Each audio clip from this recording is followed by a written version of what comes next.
ndiyam satti nguura satti ɗum ɗon noon jibinta ko caɗele goɗɗe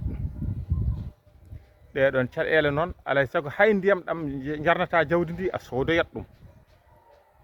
gaynaka nder galleji aɗa yanti hen ɓen jogui ko jawdi mumen e nder galleji eɗen jabna ɗum enen moyta ɗum en toppiti ɗumen ko jamde tan ndin jawdi wuuri e leƴƴi kewɗi e leƴƴi ɗi gandanɗa jiiɗa e leƴƴi ɗi gandanɗa aynamen ko ɗin kewi jogade ko leƴƴi ɗi gandanɗa ko leƴƴi goɗɗi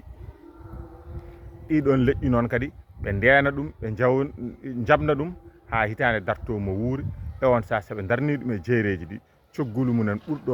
ɓuura tidde coggulu aynaɓe wo ladde ɗi ɓenne aynaɓe ladde ɓe gonna kadi guuri koye caɗele mumen ɗenne kadi gabbito cogguli mabɓe cogguli ɗi ɓeydo sattude ɗum woni dalilu e sababuji caɗele gaynaka e o saaha ɗum waɗi taski so ari yimɓe foof kawja wiyama yo peeje dadɗo goto foof yiilo dammuwol waɗe nder galle muɗum kono joguiɓe galleji teeruɓe ɗe gandanɗa galleji mumen ko patɗi hayɗo balni jawdi gotiri ala so ɓen mbiyama yo paggo walla mofta wawa wonde